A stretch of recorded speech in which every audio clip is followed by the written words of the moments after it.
battery on my current Apple Watch SE runs out after about 4 or 5 hours tracking a hike. So I've been looking at the new Apple Watch Ultra 2. The problem is they're £800 and I'm not sure Mrs. Daly would sign off on me spending that much on a watch. So when KOSPET got in touch and asked if I'd like to try out one of their Tank Ultra watches, I thought, why not?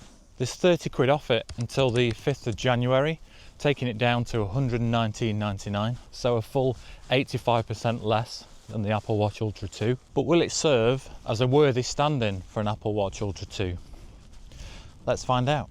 So the plan today is to do a bit of a hike to test out how accurate the tracking on the watch is, but more importantly for me, how long this battery lasts. Along the way, I'll be stopping to check out an ancient burial site from 3400 BC and a Victorian pump house. But first, let me give you a quick close-up of the watch and then we'll start tracking.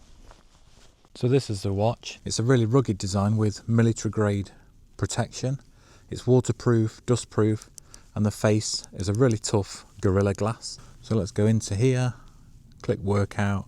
We're doing an outdoor walk. So we've now got GPS. You can hopefully see that that's gone green. Press go, and then we get a countdown and away we go.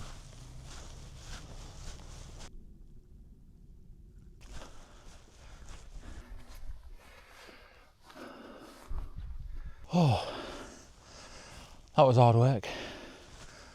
My heart rate's 125 BPM coming up there. As well as heart rate, the watch monitors your blood oxygen and stress levels and stuff as well. And if you wear it overnight, it will track your different sleep stages. I don't need a watch to tell me when I'm not sleeping properly. So this is a place called Minninglow. It's just over 370 meters high at the top of a hill, and it's a double ring of beech trees around quite a collection of ancient tombs, including a Neolithic chamber that dates back to 3400 BC and 2 bowl barrows that date back to the Bronze Age. Excavations in 1843 found 2 flint knives, a bronze razor and a bone tool, as well as bronze coins and pottery from the 3rd century, which points to Roman settlement in this area as well. I mean, I'm not into like ghosts and paranormal stuff, but there's definitely a nice calming vibe in this area. I think it's because of all of the loop of trees that you're surrounded by. You're at the top of a hill, but they do a lot to block out the wind, so it's very quiet. All I can hear is the leaves rustling right at the top of those tall trees in the middle.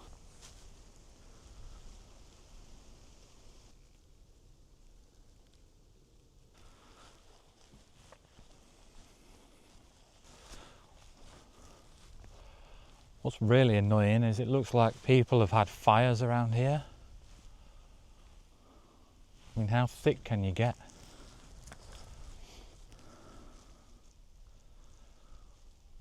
So a quick route check before we move on. It's only saying we've done 0.41 miles, which is actually about right from where I started tracking, just at the bottom of the hill there. We're doing 40-minute miles, just because I've been walking around here for the last 10 plus minutes.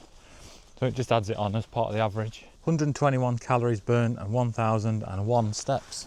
It should be pretty accurate though, because it's got dual band GPS tracking and supports connections up to 6 satellites. It's better than 5, I suppose, isn't it? Now we're going to head out the back entrance of this Minninglow circle and head down to the Victorian pumping house that I want to check out. It's worth mentioning quickly as well that the watch does come with an app. So you put the app on your phone, whether it's Apple or Android, connect the watch to the app. It guides you through the process, it's dead easy.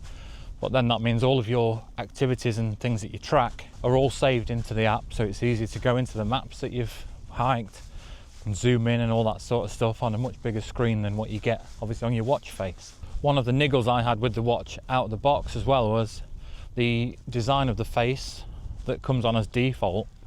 It's a bit garish, it looks a bit like a 1980s arcade game or something. But if you go onto the app, there's a section on there with loads of other different designs of watch face that you can download for free and send to your watch. So the one that you'll see in this video is one that I've chosen myself that looks quite similar to the one that I choose for my Apple Watch.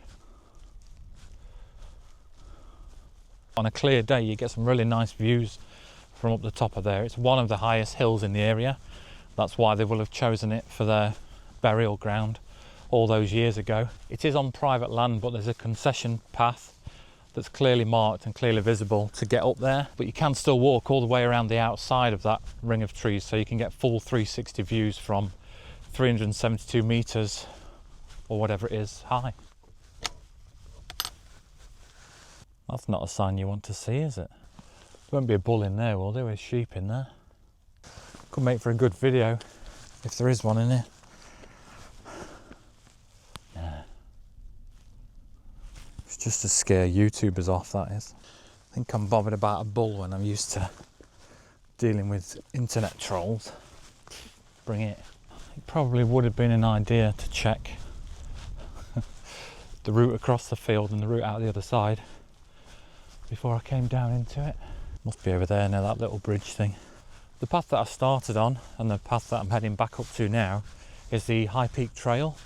It's actually an old railway line. I think it ran between Cromford and, I can't remember.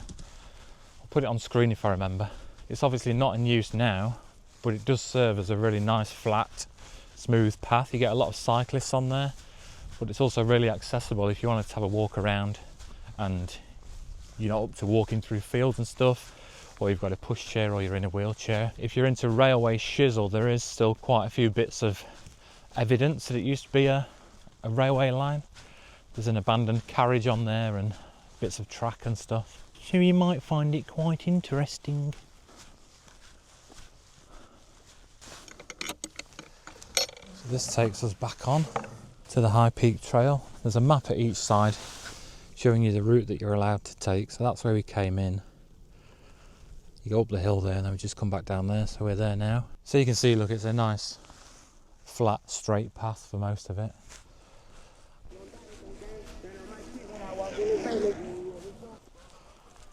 What a dickhead. There's meant to be a way down here. Unless that's it there, little steps sticking out, maybe. Yeah. It's a dead simple route today. I think I'll only be doing 3, maybe 4 miles in total. It's just a little loop that gets you out of the house and gets the blood flowing. It's easy just to sit chewing on crackers and blocks of cheese at this time of year, isn't it? It's good to get out in that window where it is light, even if it is all foggy and overcast like this. Just the fresh air does you good. I'm hoping I'm filming enough of the little bits so that you can work out the route for yourself with no need for like GPX files and maps and stuff like that. But if you would prefer a GPX file or a link to a map, just drop a comment and let me know. I'll happily share them with you.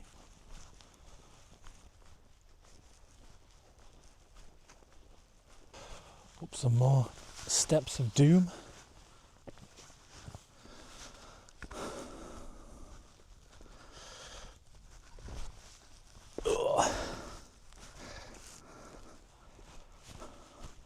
Another sign that you don't really want to see. Abandoned mine shafts. Too fat to get through these. Look how skinny that one is. You saw at the start of this hike that I manually pressed go on the watch to start the tracking, but you can set it so that it will automatically detect if you start hiking, running, cycling, rowing, or using a cross trainer. Just means that if you forget to hit that go button, it will still track your workout, but I don't like relying on technology to do things automatically for me, so I've left mine configured to just do everything manually. And all you need to do is press go at the start of your activity, tell it what type of activity it is, and it'll do its stuff. And here we are at the Victorian pump house. So in the past, this housed a massive water-cooled engine that was used to pump compressed air back up towards that High Peak Trail, where it was needed to drive the rock drills that were used in the quarries along that railway line. And now it just stands empty as a piece of history and quite an impressive old building for people to come and admire and have a look at. If you haven't gathered yet, I'm not a massive history buff. For me, the interest comes from thinking about all the different people that have visited this in the past, what it was used for, how people relied on it, and all that kind of stuff. I find the people side of it a lot more interesting and intriguing than the buildings themselves. There is a signposted public footpath that brings you into this bit as well that's not actually on the OS maps. So unless you bothered to venture down here, you wouldn't necessarily know that it was okay to come in and have a look around. I'm just going to make my way back up to the car park now, then we'll stop the tracking and have a look at what we've done and all the information that the watch has tracked for us. One thing I did forget to mention as well, because it's not something I use on my Apple Watch or any other watch, is it does support Bluetooth calling. So once you've linked it to your phone, you can make and receive calls directly from the watch. But yeah, as I say, it's just something to tell you about and make you aware of. It's just not something that I personally use.